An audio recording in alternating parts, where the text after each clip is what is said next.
특히나 트럼프라는 사람이 가지는 동맹에 대한 그 생각, 사고의 바탕은 뭐냐면 낼 건 내라. 우리가 동맹이지만 주고받을 건 주고받아야 된다는 현실로 기어적 동맹관을 가지고 있습니다.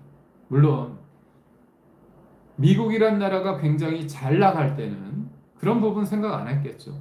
전 세계 경찰 국가라는 어떤 지위를 통해서 여러 가지 세계 곳곳에서 발발하는 전쟁과 분쟁에 개입함으로써 미국이라는 나라가 가질 수 있는 어떤 실익이 있었다고 판단하는 겁니다. 미국도 단순히 뭐 자유주의, 자유민주주의의 어떤 가치를 수호하기 위해서 하는 것보다 본인의 어떤 국익적인 부분이 당연히 있겠죠. 그렇지만 전체주의 국가와 사회주의 국가에 비해서 우리와 생각을 같이 하고 우리가 만들고자 하는 나라라는 어떤 그런 방향성에 있어서 가치와 신념이 같기 때문에 우리가 자유민주주의 진영과 동맹을 하고 자유민주주의 진영 국가와 같이 하는 겁니다.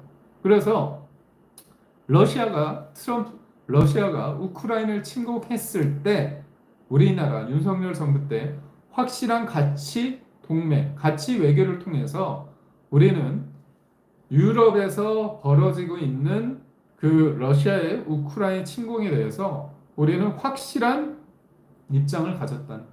근데 대서양에서 이루어지는 것과 태평양에서 이루어지는 것, 그게 굉장히 다를 것 같지만 모든 것들은 초연결사였습니다. 외교는 마찬가지입니다. 그리고 우리가 목도하지 않았습니까? 북한이 러시아에 파병을 보냈습니다.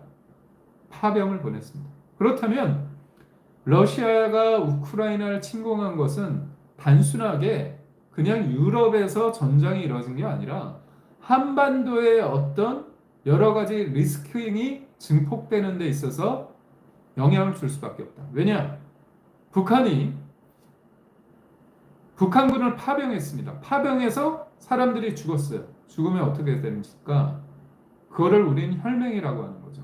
그러면 북한이 러시아에 공짜로 한 게 아니잖아요. 사람을 보내서 인건비 1인당 뭐 몇천 달러씩 좋게 받았겠죠. 그게 어떻게 됩니까?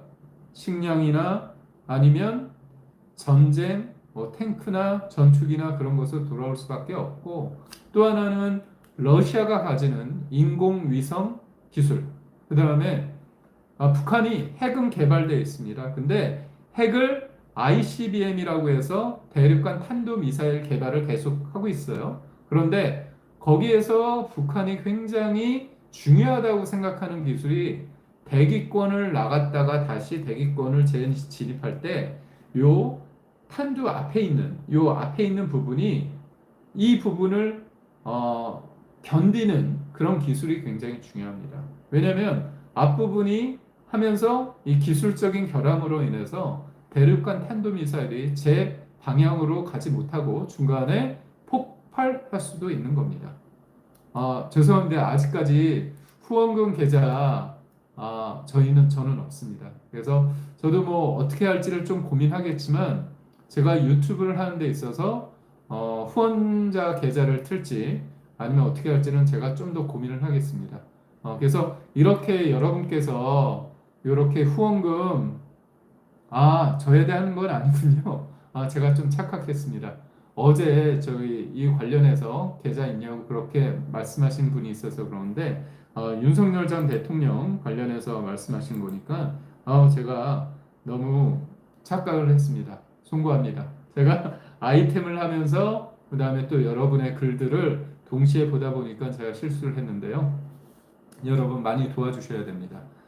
그래서 결국은 이 북한에 대한 문제를 하는 것, 그리고 미국이 주한미군이 철수하는 걸 원하는 거 아닙니까? 그런데 이 주한미군이 철수하고 전자권이 환수됐을 때 가지는 리스크를 제가 좀 더 구체적으로 말씀드리자면 전자권 전환이 결국은 인계 철선을 약화시킬 수 있는 우려가 커지고 있다. 또 하나는 뭐냐면 이게 전자권이 회수되고 주한미군이 철수하게 되면 말씀드릴 것처럼 미군의 자동 개입에 대한 논리가 희석된다는 거죠.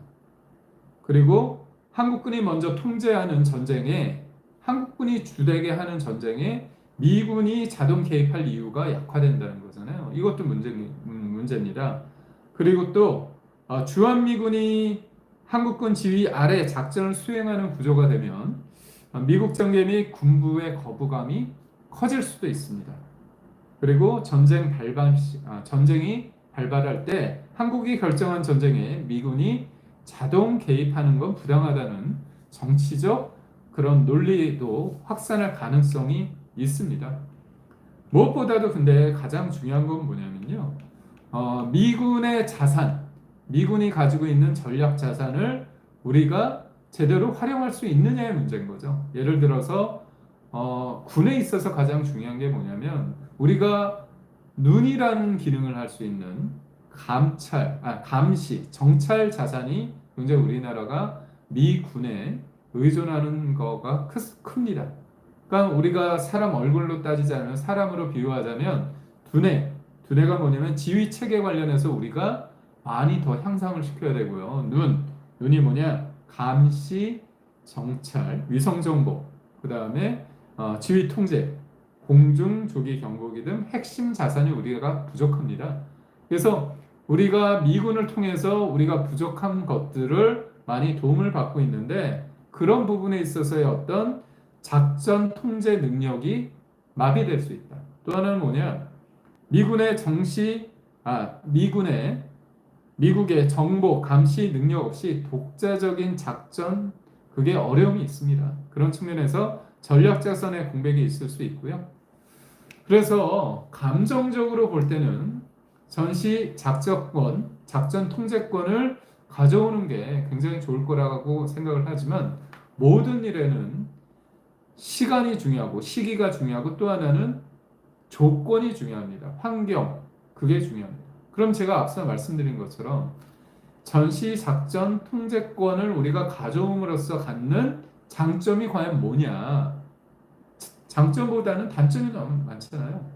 북한은 우리나라가 미군이 좀 떨어지기를 바라는데 그래서 문제가 생겼을 때 전쟁이 발발했을 때 미군이 자동 개입하는 인계철선 이 부분에 대한 북한의 인계철선이 없어지길 바라는 게 있는데 우리가 먼저 전시작전 통제권 관련해서 우리가 가져오겠다 얘기하는 게 과연 이재명 정부가 관세 문제나 방위비용 부담금 문제를 해결하는 데 있어서 이게 어떤 카드로 쓰이는지 어떤 지렛대 레버리지로 사용하는지 저는 당체 이해가 안 갑니다. 전 묻고 싶어요.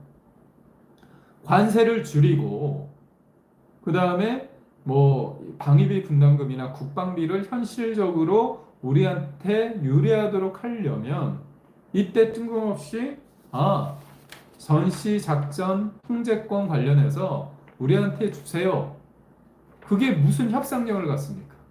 아니 미군은 전시작전 통제권을 우리한테 주고 속된 말로 표현을 좀 거칠게 말하면 그거 딱 주고 나서 그래 북한은 너희가 알아서 해결해 우리는 간다. 왜냐 트럼프란 사람이 가지는 그 생각은 이거를 주한미군을 대한민국에 주둔하는 게 굉장히 낭비라고 생각하는 사람입니다.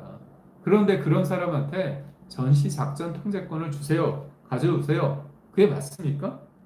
그러니까 저는 미국의 수뇌부가 트럼프와 그 군 장성들이 어떤 생각을 하고 있는지에 대한 냉정한 평가 하에서 그리고 전시작전 통제권을 가져왔을 때 우리가 부족한 게 뭐가 발생할지에 대한 냉정한 분석 없이 감성적으로 이재명이라는 사람이 대통령 대선 공약이란 이유로 이렇게 얘기한다는 게 저는 좀 무섭습니다. 좀 무섭습니다. 그래서 이재명이라는 사람한테 대한민국의 미래를, 대한민국의 안보를 맡길 수 없습니다.